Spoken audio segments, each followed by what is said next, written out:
Before we get started with the show, I want to tell you about a 23-year-old man. A man who came to the United States, came to America for a better opportunity. An immigrant, Amadou Diallo, shot by 4 New York City Police Department officers 41 times. 19 of those bullets went straight through Amadou Diallo. All 4 officers, Sean Carell, Richard Murphy, Edward McMillan, Kenneth Boss, were all found not guilty for shooting an unarmed man 41 times. Oh, and get this, he was going to get something to eat and coming back to his home. So you ask why we're angry? Because we're tired of seeing our people killed one by one and no one's doing anything about it.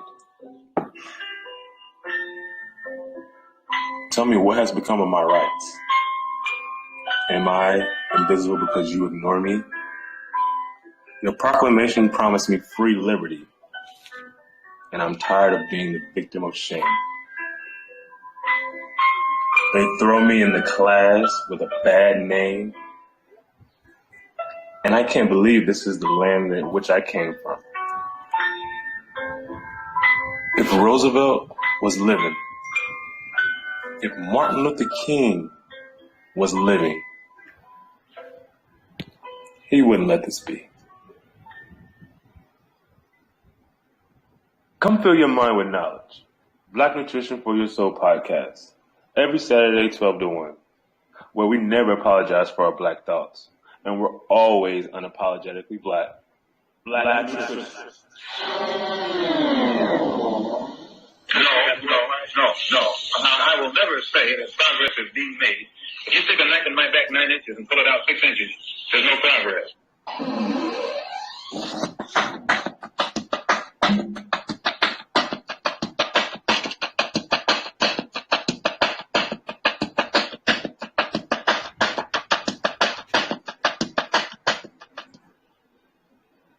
Hello, good morning, good brunch time, everyone.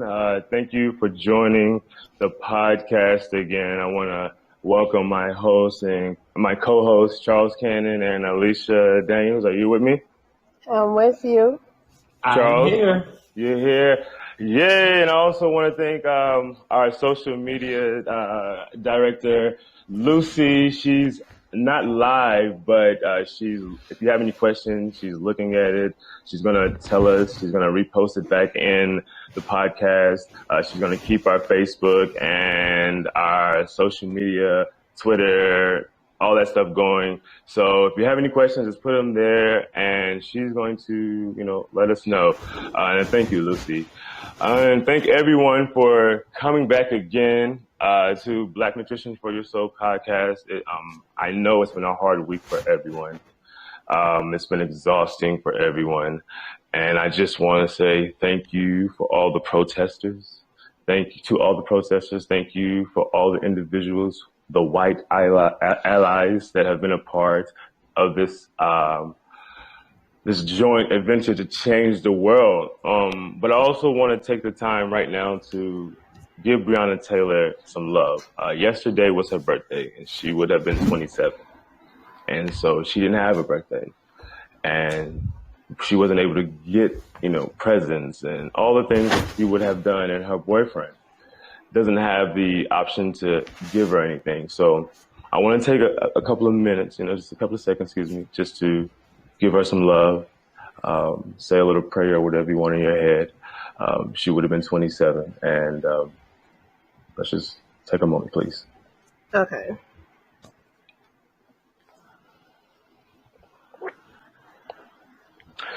All right, so I want to get into this. The podcast today is about revolution.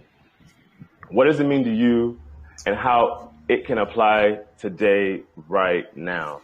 We are in a we're in a change.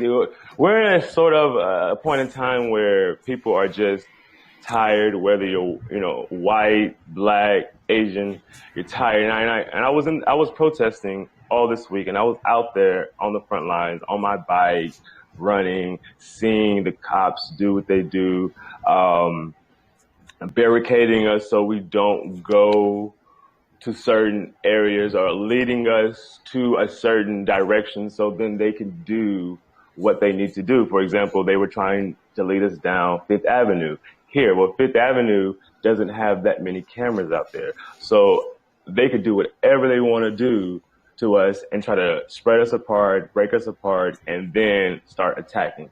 But thank God, we were smart enough to know to stick together and, be as one and collectively. And if you saw the video on Tuesday on CNN, it was 7,000 plus. And I was in that line, in that protest, giving my all, screaming his name, saying her name, Breonna Taylor, George Floyd. And I want to just first want to know what Charles and Alicia thought about the protests, good or bad, because we've all seen the images, and just give me your thoughts. Charles? Okay, I guess I'll go first. I think we've had conversations about this throughout the week when it comes to protesting and stuff. And, I think protesting is one form of trying to get change implemented. But from the protesting, we have to continue to do the work in our communities as far as organizing, working on policy to affect better change in the community. Alicia? The protesting, I think, is a good thing, as well as bad because, unfortunately, we have to have the looting part.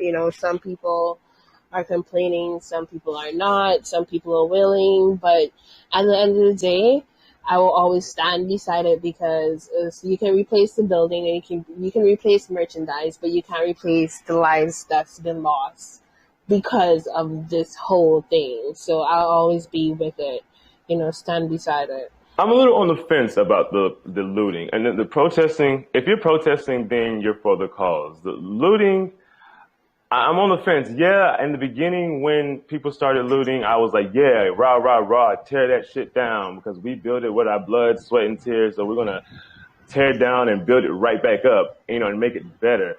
But then as the days went on and I started seeing the looting for myself, being out there and walking down the FIDI district, which is the financial district, for the ones that don't know that, and seeing banks boarded up, seeing Panera Bread boarded up. I'm like, what are you doing in Panera Bread? What are you making in Panera Bread?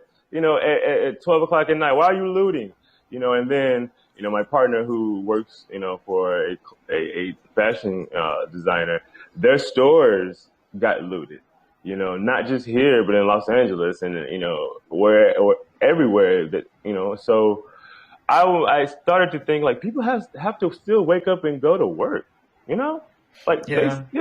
and people still have to, these banks are essential, these food places are essential. And so, yeah, you may be angry, but we got to figure out where to place our anger. Sure. The beginning of it was fine, but doing it still at this point, what are you proving? Your voice is not longer going to get heard. I'm not even listening to you anymore at this point because you're not a part of the cause.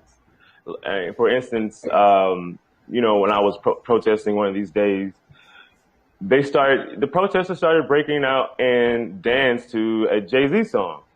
And me and some other individuals were like, you guys are not here for the cause. If you're one minute say his name, George Floyd, say her name, Breonna Taylor, F the NYPD, and then the next moment you got Jay-Z and Drake playing in the background, and you totally forget at that moment. That means you weren't here.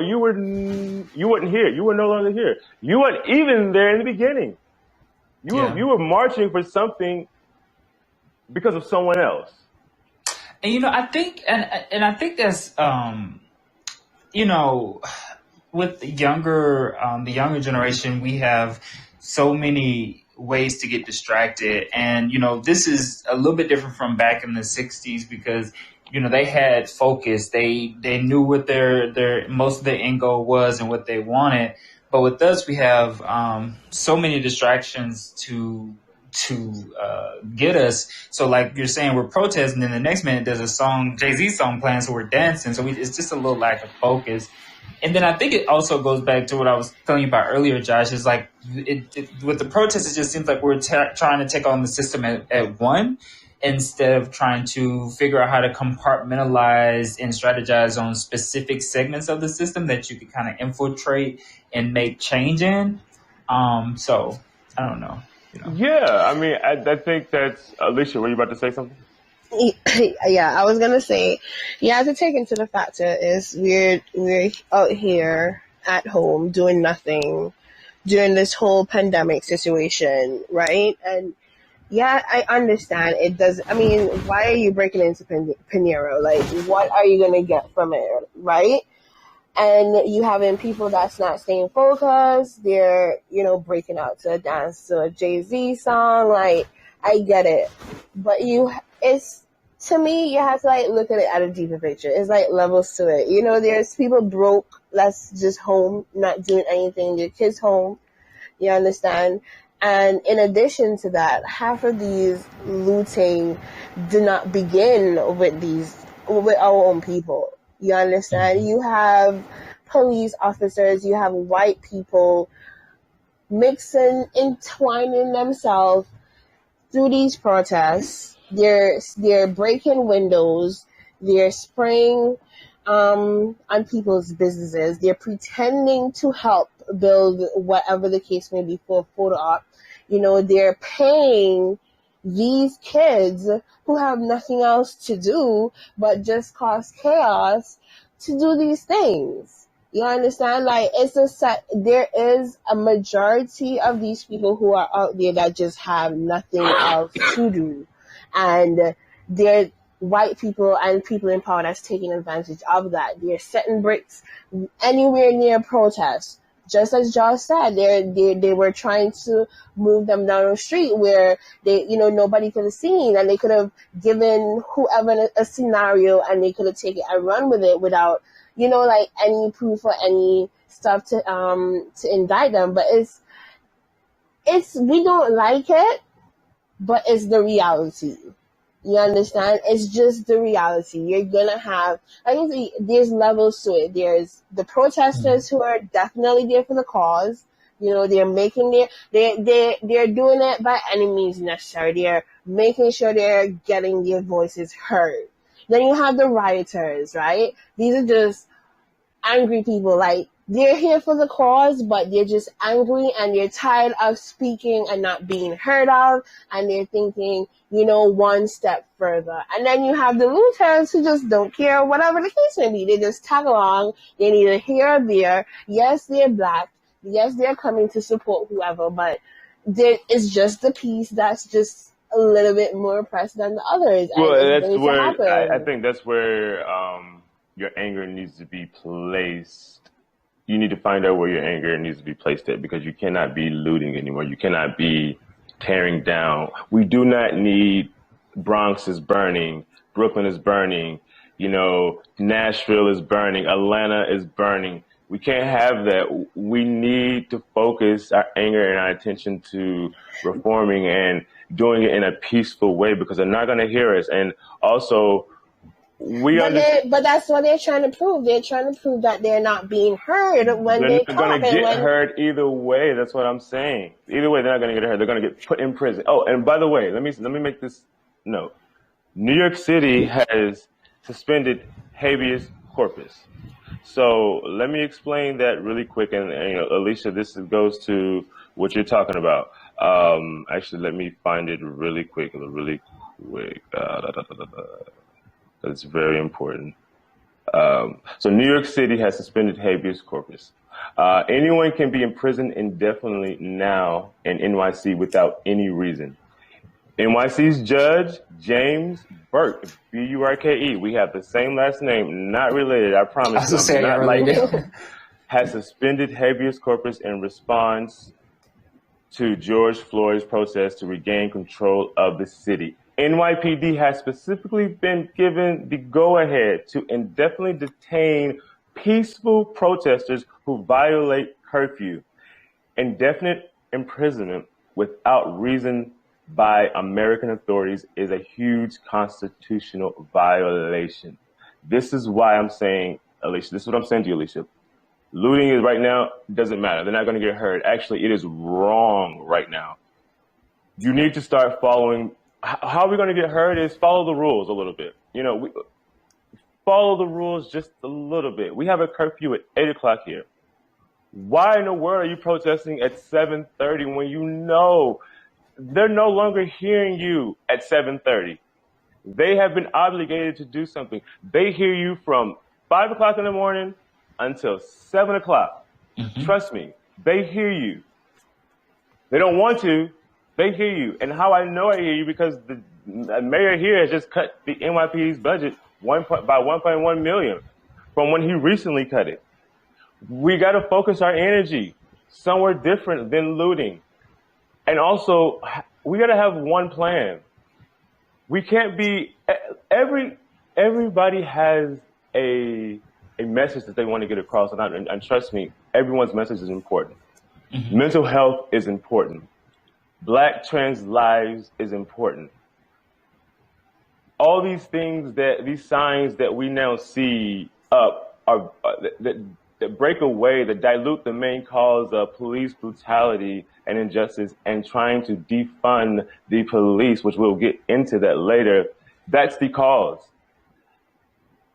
It may all align in one, but we have to give it one name.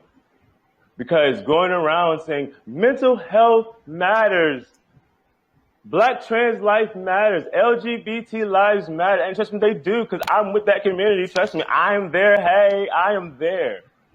Yeah, but I also I think I was gonna say, I think with Josh, also with the LGBTQ, because I'm a member of that community as well.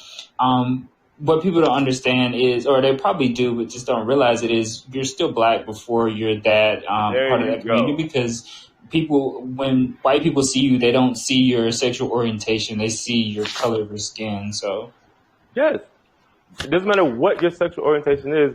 If you're Black trans, you're still Black, and that still focuses on that one thing. The cops are gonna mess with you either way it goes. So let's focus on police brutality, because that has to end. I'm tired of seeing chokeholds. I saw this morning. You can go on Sean King's page. He has a video, a viral video of different cops chokeholding women, men. I'm pretty sure everyone saw the old man in Buffalo, New York, who got pushed down, and they killed him on spot. And the cop was like, "Why are you pushing me? Why are you mad at me?" They don't care anymore. They have been given specific guidelines and reasons to whoever's out there to take them out. So we've got to focus our energy in one place and start there. Once we put a dent in that, Alicia, once we put a dent in that mark and that cause, we move on to the next one. And once we put a dent in that one, we move on to, because eventually somebody's going to come behind us and see that we have broken glass a little bit. And then they're going to do the same thing. That's understandable, but you don't think that's what they were doing back then when they were protesting? They were doing the exact same thing when they killed Martin Luther King, and he was doing a peaceful protest. I get it. That's okay. It's not important, and of course, right now, if you go out there, your life is at risk because the laws, like you said, they're doing stuff to prevent us from being out there and to take control. But when they take control and they get back into stuff, are you thinking that they're listening to these peaceful protests? Do you think that they went and pick up I honestly don't think that they went and arrest those other 3 officers, right? If they had no other choice. They did it just to make news, one, to bring justice, of course. If they didn't burn the police station down, if they didn't burn and I get it. You have to make your focus in areas. That's why I say it's levels to it, right? We're not ever going to like the looters. We're never going to like the level of the looters because, like I said, the cause is just here or there for them.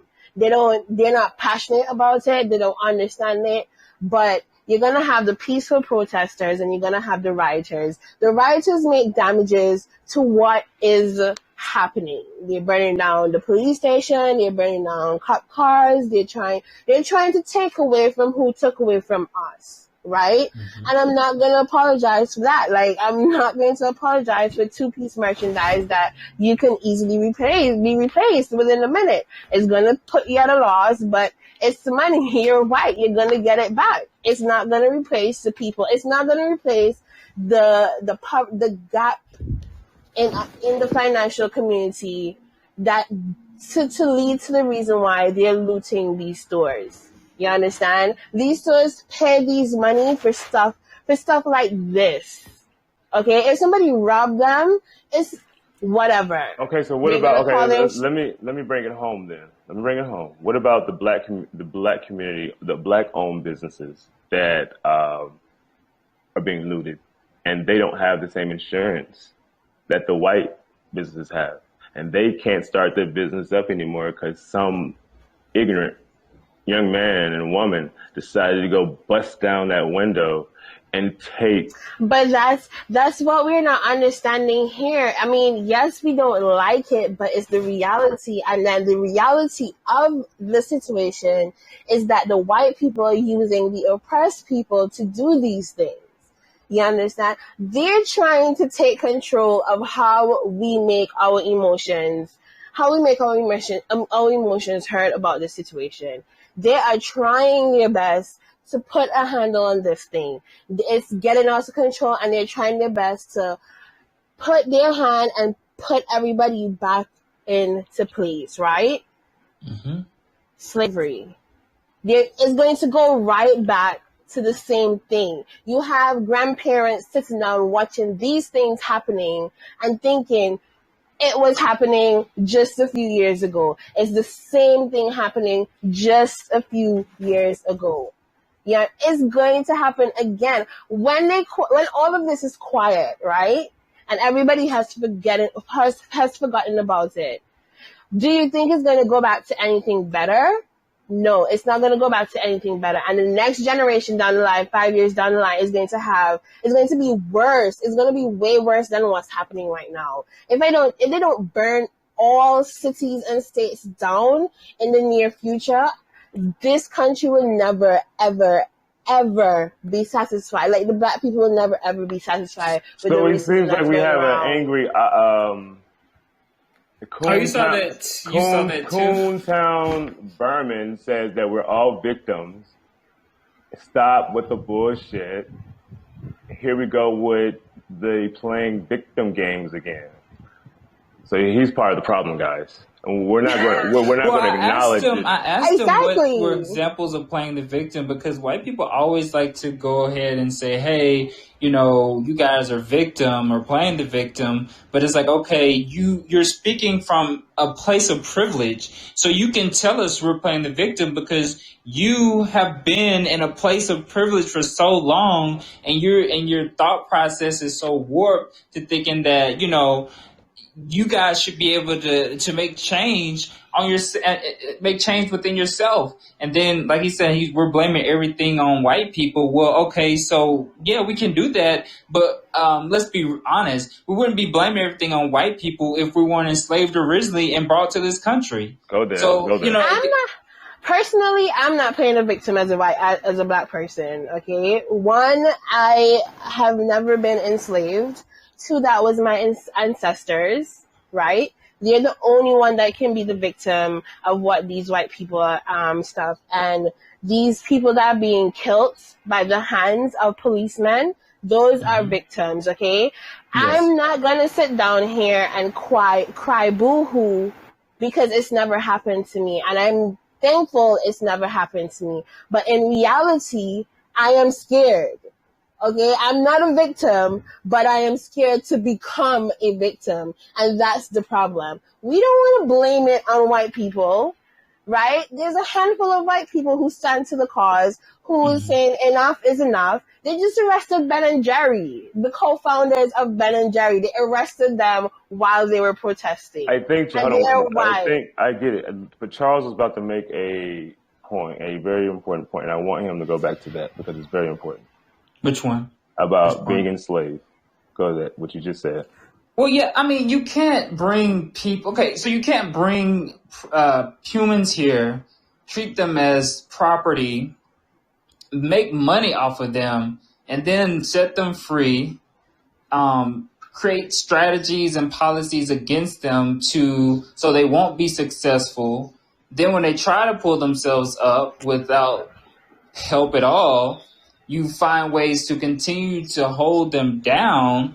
And it's like, it's not about really playing the victim. It's about living in a fair and equitable society. So for us trying to say that we want to be compensated fairly or have the right amount of resources given to us, that's not playing the victim. That's just wanting to live a decent life in a country where we have a right to be a whole citizen. Like, it's not about being a victim. And like Alicia was saying, nobody's over here crying, saying boo hoo, like, oh, we're sitting back on our hands, not working, not trying to do what we're doing every day. But there's a reason why the wealth gap between whites and blacks are the way it is. It's not because black people are lazy. It goes back to those policies and strategies that continuously put black people in situations where they couldn't be equal in certain situations or weren't given resources to be successful. So again, it's not about playing the victim. It's just about trying to be able to get the resources and live in a fair and equitable society. But I mean, like I said, he was speaking from a place of privilege to where he can say you guys are playing the victim because he has all the privileges to say so. So I want to play a clip, everyone, listeners, from this white girl. I wanted to play it later, but it seems like it's very prevalent now in this moment. mhm. This young girl trying to teach her parents about the oppression and what we have been through and are still going through today. Yeah, Mr. Coontown, it's not 1930, but it's 2020. He said thugs killing and selling drugs, but he doesn't mention how the cocaine epidemic did hurt the black community, and that was enforced by your president, Ronald Reagan. But okay, go ahead, continue with your shenanigans. Let me play this clip, guys. Let me play this clip for everyone so they can hear. Hold on. Then we can talk about it.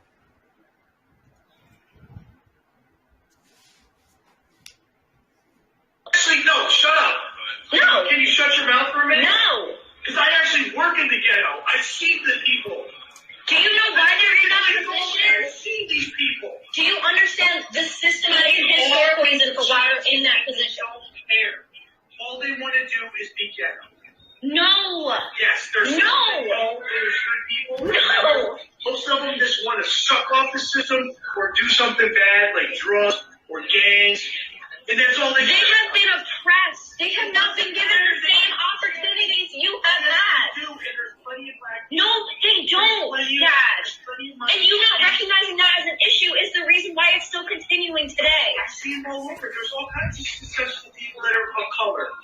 It doesn't matter what color, brown, white. But it's a lot harder for them to get to that It doesn't position. matter when they do fine.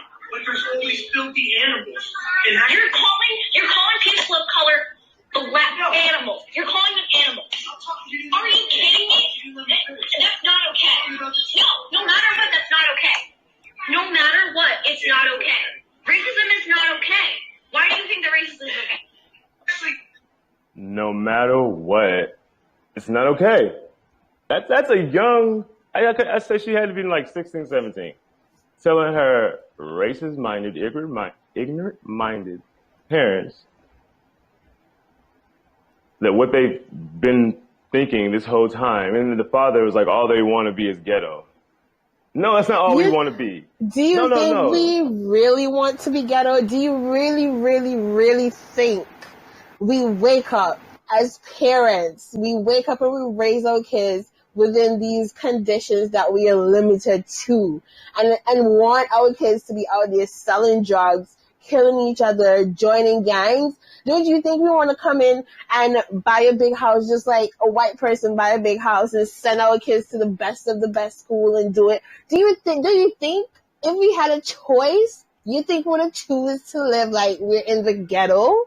We don't have a choice. They left us there. They took away what we had. They took away our rights, and they're taking advantage of it because we have nothing. We have nothing, and they're taking advantage of it. It's not our fault. It's white people's fault. They're the reason we're like this. Like, Coontown, I'm sure, can go up and get the best of the best interest right now to buy a house, right? And if I had to go, probably would have ended up with, some hiccups. It would have taken me years and years upon years to do it. Why? Because I can't afford it, and the limitation for me is different.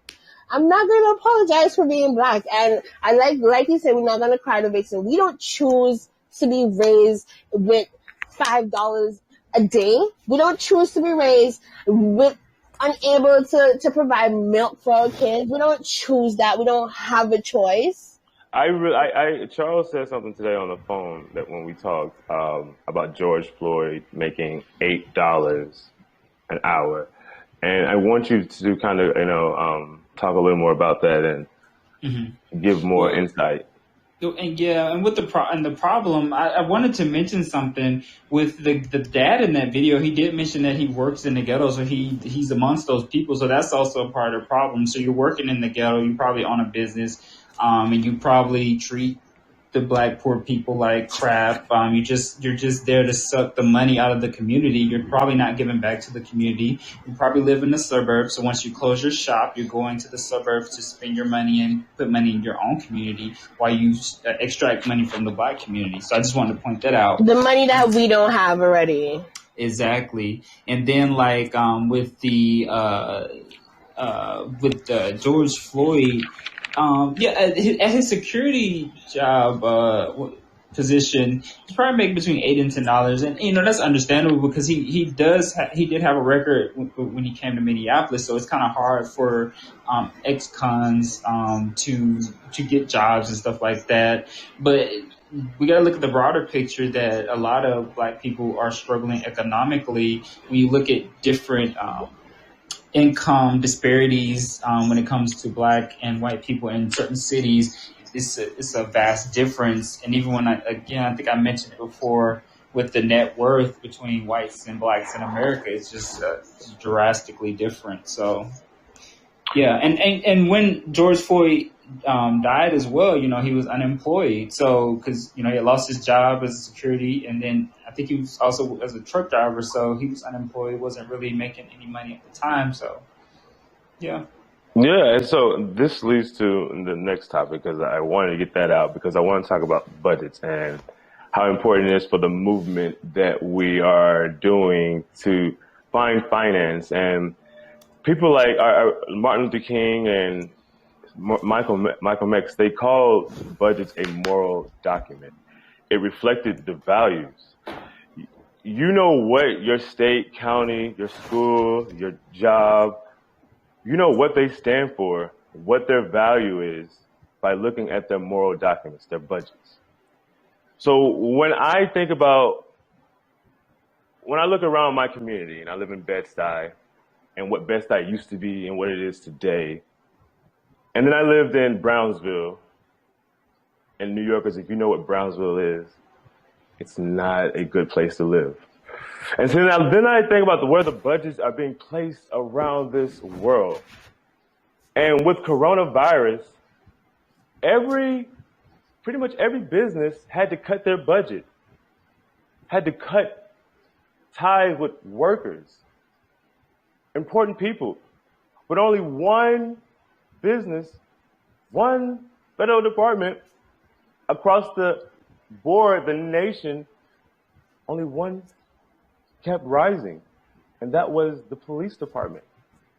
I'm pretty sure if you guys go and look at the Tennessee Police Department, the Atlanta Police Department, the Seattle Police Department, you would be so amazed at what you'll find. What I found when I saw New York City's police department budget, I was totally shocked because I heard what LA, the police department budget was, but I just didn't really believe what I was going to see. So when I went and started doing some research after hearing Sean King talk about LA's police department budget being at $3.6 billion with a B dollars, I said, oh, New York City has to be somewhere around there. But I did not think it was $5.9 billion. $5.9 billion. Wow. 2019. So listen to these numbers, and please, I know numbers sometimes make people want to not listen, but I don't like math. Charles knows this, Alicia knows this. I can barely count, but I think this is very important for people to know. The executive budget recommends that they get $994.7 million. All that goes to the executive fund division. That means the chief, the mayor, the deputy mayor, all that goes to them. $679 million goes to what they call quote unquote general funds, and they do not specify. But here's where it gets a little tricky. 74.8 million goes to special revenue funds. They call it federal. Then 123.7 million goes to special revenue funds, which they label as other.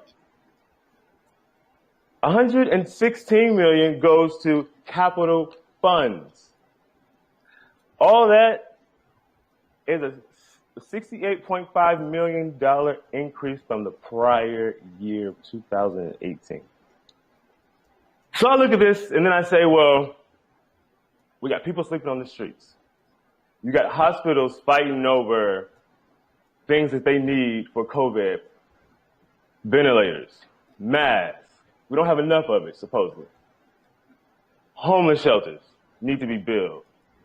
You want to talk about making the community better, the African community better? We pay taxes. Why isn't our money going to our community? You talk about the ghetto. You're building houses on top of bodies that are buried there. $994 million goes to the executive budget. So what happened yesterday was Mayor de Blasio, after hearing all the backlash and whoopla, and after every other state did some type of moral compliance, he cut the budget to 1.1. He cut the budget by $1.1 million. Now, earlier in the year, he cut the budget by $0.3 million. We need to start, when I talk about this movement, when I talk about being focused, we need to start learning how this whole economic system works and where the money is going and how we can figure out where our money can be placed better in our community. Because we talk about investing back in our community, but we shouldn't have to do all that when we're paying taxes and the money are going to the police department.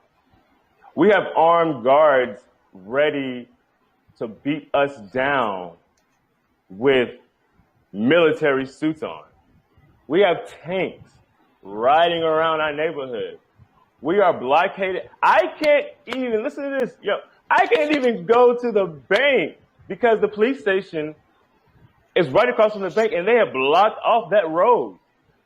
They won't let you even get to the bank. It's crazy. Defunding the police I think it's levels to it too with when we talk about defunding the police, because we got to look at demographics. Like, for example, Josh, your neighborhood in Bed-Stuy, like, what's the demographics of it? Is it predominantly Well, Caucasian it's or predominantly black? white now. It used to be predominantly black. Okay, so though they're paying taxes too. So are they? What if they want their taxes to go to funding the police? You see what I'm saying? It's not too many black centric communities anymore, especially with gentrification displacing a lot of black communities in America. So that's what I'm saying. It's going to be levels to trying to have cities redirect funds from the police department if a lot of these communities are, predominantly Caucasian and they want their money to go towards, want their taxes to go towards police. But it's about what we want as our community.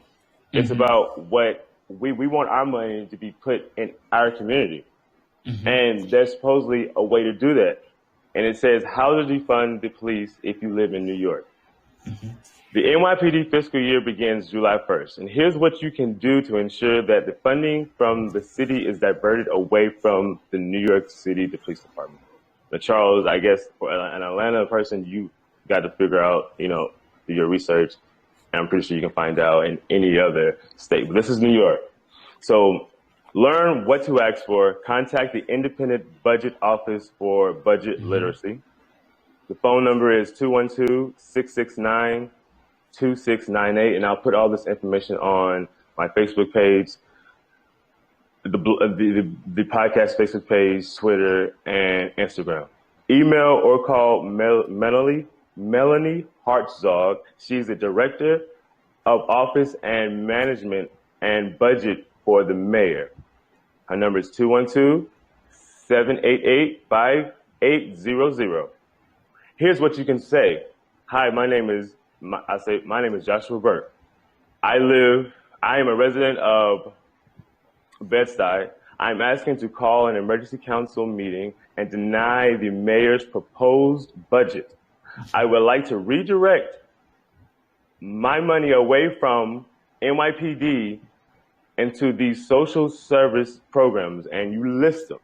It is crucial that this meeting is called because police are currently being paid overtime for current protests. What to ask for and who to ask for. So this is what I want to know. This is what I want you to know what to ask for. The alternative is not more money for the police training programs, hardware, or oversight. It is to dramatically shrink their functions. We must demand the local politicians develop non-police solutions to the problems poor people face. They didn't say black people, poor people face.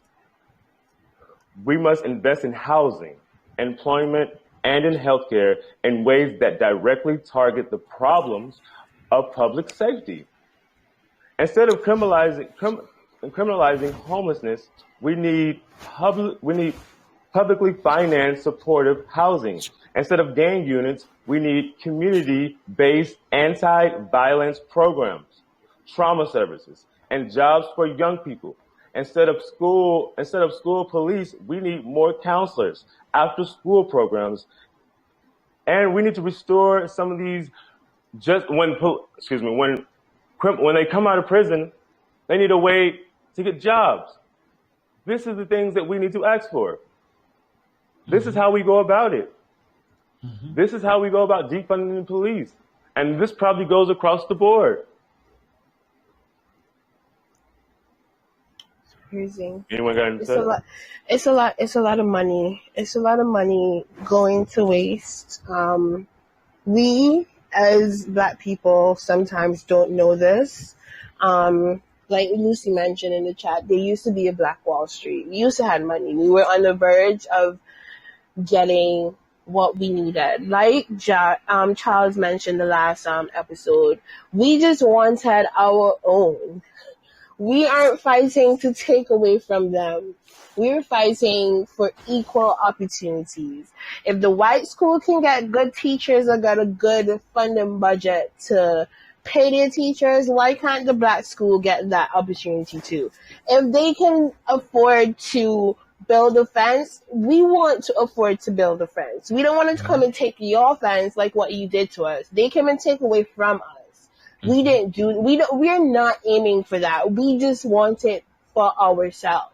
An equal playing field.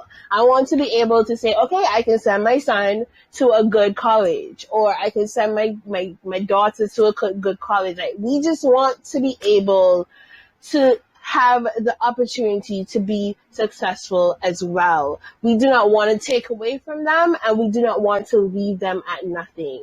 Up until they have left us with nothing, we're still taking into consideration that. Yeah, but I think that's also the problem, and that's what happened with well, that's the solution, but I also think that's a problem too, because that's what happened with so the cities that were, they had Black Wall Streets or had Black thriving communities, is white people they can't really view them, even though they don't like Black people, they can't really see themselves without Black people, because they extract a lot of money from Black people, they extract a lot of culture from Black people. So if Black people have successful communities, they won't really need us anymore, and we can't really function without them needing us, because we have to be over somebody. We have to kind of suppress and oppress somebody, and if we're not doing it to Black people, then who do we do it to? What I want for us is to increase our IQ about how we think about these budgets and how we think about money, and be more aware of where tax dollars are going, because that's just what's gonna put us where we need to be, investing back in our communities. Just be more aware. Education. Yeah, but sometimes we don't have the opportunity to educate ourselves, Like, what happens to a mother with 5 kids, She may not have the time to sit down and to research how much each department in the NYPD is getting. All she's concerned is if she's going to make it to her shift. I'm talking about me and you, our people. We're knocking on doors. We're doing the footwork, teaching our people. Letting them know that they need to fill out the census. How important the census is. How important it is to vote and what to vote for. And understanding that voting for the president is not the main thing, but voting for your representatives, your community councilors, your mayors, your governors. All that, those things matter. Mm-hmm. And it's very important for you to understand. And if we know, Charles, Alicia, Lucy, and whoever else is listening, if you know, teach somebody. Help them. Because they don't know. It's not about white people teaching us or forcing our people to learn something that they don't want to know. It's just, listen, this is what's going on in our community. I want you to know this. I want you to know this is what's happening in the community every day, and this is what you need to do, because if you don't do it, our community won't get better. Starting your own businesses. And when you start your own business, help somebody else. Educate them. Mm-hmm. Yeah, and I think we gotta also, when we start our own businesses, Black people have to do a better job of supporting Black-owned businesses. I think what we need to do is stop trying to compare Black-owned businesses to white-owned businesses, because we are quick to do that. And we got to understand that some Black-owned businesses, again, don't have the capital and the resources starting out to be able to have the best customer service like a Chick-fil-A, or the best quality of everything like, Whole Foods. So we got to be supportive and understand that. And me and Josh, you've had this conversation. Why is it more expensive at a Black business as opposed to a white business? Well, white businesses have more scalability. Black businesses don't have limited resources sometimes. So their prices are going to be a little bit more expensive, because maybe their vendors, their manufacturers are, charging them a certain amount, and they have to charge a higher price. So just have to be more aware and be more supportive to our Not black only businesses. that, black businesses may not get the tax break that a white business gets, and they have to pay more money in taxes, or they have to pay more money in something to do with the business. It's just taking away more money than they can afford to give out, and they have to settle for the least of the least, or what they can afford. Like I say, black businesses, we only get a one-shot deal as black owners. Yeah. As black people in an entrepreneurial world, we have to work on our ideas. We have to make sure it is the best of the best, because when we get the money, the investors, everything, and it does not go how it needs to go, and the business plummets, that's it. It's going to take you another 10 years before you can get another business back up and running, if you don't have the right people and the right resources around you. Well, listen to this, and I want the listeners to know this too. And this is what I mean by educating and knowing that Atlanta wasn't the first Black Wall Street. I don't know if I mentioned this last show, but I want to mention it again because it's close to my heart when I think about it. And I didn't know it. And I think me and Charles talked about it, and I just didn't know it. Almost 100 years ago, Tulsa, Oklahoma, one of the most prosperous, wealthiest black communities, was destroyed by domestic terrorists, white supremacist terrorists. They were And the burned, government. They were lynched, and the government. You're right. They were burned.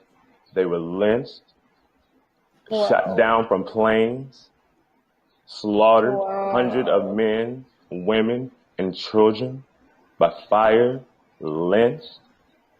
And here we are, almost 100 years, fighting the same fight, Mr. Kuhn, whoever you are, fighting the I think he same left the room. fight. Terrorists who still think they can lynch our sisters and brothers in daylight. So call it what you want. They are white supremacist terrorists. For all of us to see, history repeats itself. It always does. We need a plan. We can put a dent in history. It's amazing. When I heard this story, I'm saying, well, if I didn't know it, someone else didn't know it. Black people are great, and white people are afraid of it. They know it. Black people are awesome. They are strong. They're mindful. We're soulful. We have culture. We have taste. We are superior, and white people is afraid of that. We are the superior one. And they're afraid that if they just give us what they're getting, it's just going to be, we're going to try to take over. No one wants to take over a white community. Trust me. We don't care about you, and we don't care about your color. We have taste, we have culture, we have all this thing. All we just need is to have that same level as you. And they know it. We do everything way better than white people. We're skillful, we're mindful, we're creative. We have so many thoughts. We come from the greatest of the greatest background. Even if I'm from the Caribbean, you're from Texas, whoever else is from wherever else in the country, we all came from one place. They came and get us from one place, and we came from the richest of the richest country, and that was Africa. It's crazy, and they're afraid of it. They know it. They know it. They know we're the ones who helped put them where they are today. You think they're the one that you think they could have cultivated their own farm? No, they couldn't. They couldn't harvest what they need to do. They couldn't breastfeed their kids. They couldn't take care of their husband. They couldn't do none of that. They couldn't come up with ideas without us. Half the ideas that we're sitting on today was made by black people during slavery. You understand? And they're afraid that if we get the resources just like them, they're not going to. They have to take a back seat, and they don't want to take the back seat. They just want to be in charge, and they're afraid. They're afraid of the greatness that we can produce. Yeah, and I'm fine with them being in charge. I'm fine with them being in charge of themselves. They don't have to be in charge of black people. We don't need parents. We're good. We can figure it out. And that's what, like you were saying, Alicia, that's what they're afraid of. If we were to figure it out, and make things happen, like, they won't need us anymore. And that's one of their fears as well. They need to be over, people. Yep. So Why can't we live as one? If we call ourselves the United States of America, and sometimes we call ourselves the United. And it says, the first line in the Constitution says, what, we the people, which I think needs to be changed. Well, the Constitution wasn't originally written for black people, so it wasn't. Yeah, it wasn't. It wasn't. And when it was written, they still had 105 slaves. I think one of the people who wrote it still had 105 slaves, that he was in charge of. Mm-hmm. So, like, that's why sorry to cut you off, but that's why they will always hate Haiti. Like, Haiti would never have what it takes to be great, because they know once they're able to, it's a wrap. Like, look at how they claimed their independence. They were brave. They were led by brave men. They were led by people who was willing to risk it all, to die on the line, just so they weren't under a rule of a white man. You understand? They revolted, they came together, and they realized everything works in numbers, and it's more of us than it is of them. And everyone's voice together is louder. And Haiti is just the perfect example as to all that's going on right now. It's time. People have to revolt. I'm sorry, it's in the generation where we are, trying to be equal, and we understand the severity of it and stuff like that. We don't want to bring down our own black people. I'm sure of it. Like, half the people protesting, not half, but all, I'm sure they don't want to bring down black people, but it's the reality, and we have no choice. We can't take control of everything, but we need to make it known. One place, one state, one city got up and started protesting, and all state around the U.S. of the A got up and started protesting as well. They are angry. They're frustrated. They are fed up. Everyone is feeling it. Everyone everywhere is feeling it, and they're frustrated and fed up. That's and what the beautiful part is. The beauty is that when I was protesting, they had this thing called the Bike Alliance that I was a part of. And we would be in front, and then they had the white allies, and then they would be behind us, and then everyone else, and it wasn't just black. You had Asians, you had all type of Americans, there representing that one cause. Yeah, Black Lives Matters, but no, police brutality has to stop across the board, because they're not killing just black people. The white people are being killed too. I see it on the videos. It's just police brutality across the board has to stop. They killed an old white man, knocked him down. He started bleeding out of his ears. Police brutality has to stop across the board. We have to stay focused on this one cause. If we don't, they will not hear us. If we don't, they will not acknowledge us. If we don't, they will start doing what they're doing now, putting us in prison. They want us to be in prison because they want us to stop this chaos, this great chaos that we've caused. It's not about Donald Trump, and I want to make that clear really quick. And I say this because Donald Trump, we would still have this issue if Donald Trump wasn't the president. We can get him out of office if we just vote. But the problem is the police and how it's being funded. So I want to make that clear, and I hope that's understandable, that Donald Trump is not the problem. Yes, we can raise our hands, DT, and we may agree on certain things, but he is not the problem. Police brutality is, because without him, we would still have it. We had it before him, and if we don't get him out, we're going to have him out, we had it before him, and we're going to have it after him. No, he's not the problem, but he's the reason. when you have leaders in these places, when you have people that make it okay for them to lynch, they lynch because they get the okay to lynch. They kill because they get the okay to kill. And you have people like Donald Trump, who is their supervisor, who says, okay, you killed a black person and that's it. You understand? And they're being more bold-faced and vocal about it because of him. He's not the problem, but he's the reason. You understand? It's gonna happen whether he's there or he's not in office or whatever the case may be.